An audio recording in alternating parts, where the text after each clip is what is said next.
It was a clean sweep here in Foster on Election Day as 5 town council members, all Democrats, lost their seats. Now, the townspeople were upset enough to vote all the incumbents out, but it's what the outgoing council has done this past month that has the incoming council crying foul. All those in favor? Aye. Aye. Motion carries.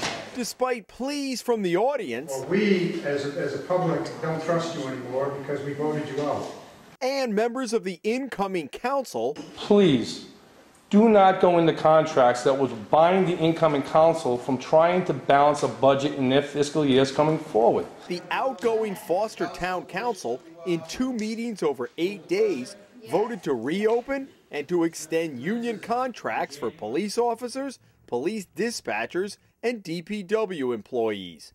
And that drew a sharp response from those who attended the November 10th meeting, barely a week after every incumbent was defeated. What's the necessity that the Democratic Council feels the necessity to settle contract with Democratic unions in a state that's fallen apart, in a town that's fallen apart?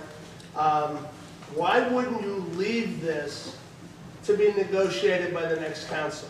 Incoming council member, Republican Gordon Rogers, videotapes all of the council meetings. He says the town is in serious financial trouble, trying to make up for a cut of about $700,000 in car tax reimbursement from the state.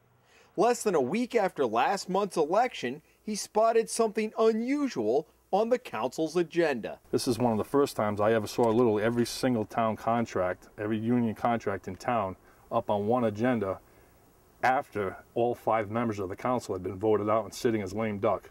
And what went through your mind when you saw that? They're up to something. The outgoing council defended its actions at the November 10th meeting and a week later when only 3 council members were present, saying they were the culmination of months of negotiations with the unions, which secured concessions that included sick day givebacks and clothing allotments from the police, all in an effort to try and plug the budget hole. What Rogers takes issue with, the contracts have been extended beyond the 2-year term of the incoming council, giving it no control going forward over the vast majority of the town budget. The extensions could also be a roadblock to privatization or a consolidation of services with neighboring towns. They did talk about the police officers giving back a $600 a year uniform. We have 8 cops, so it's a $4,800 savings. But a question was asked about the medical buybacks, which could have been on the table. Each one of those in itself is $4,800 times 8, you know, almost. So you're talking substantial money there, but those have not been bargained for.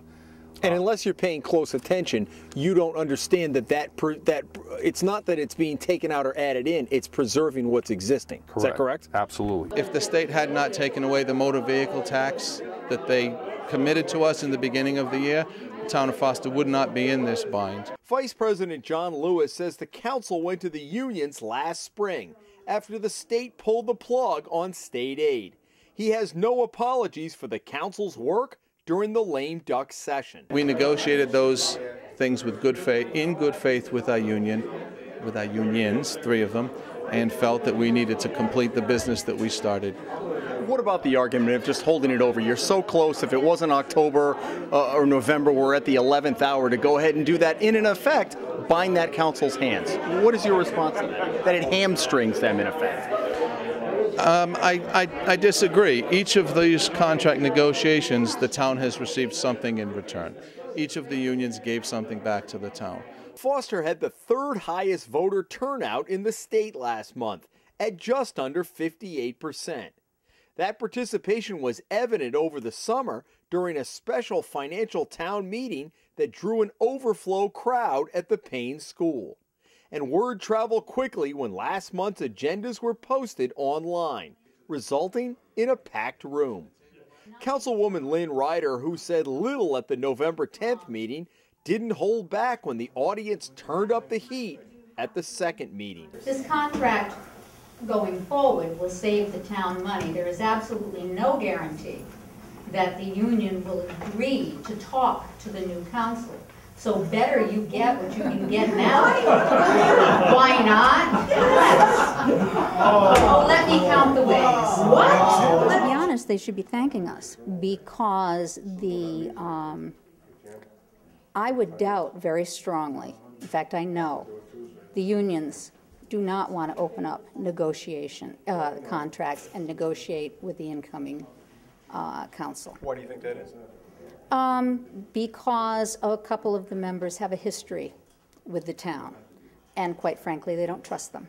Rogers says it's the voters who don't trust the outgoing council, and the reopening of the contracts is one reason why. Why wasn't it settled before the election?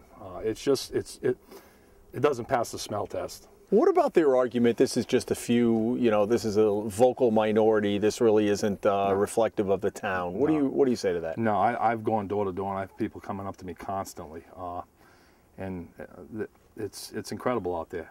These people want transparency, and they don't like what they're doing. In Foster, Jim Hummel for the Hummel Report.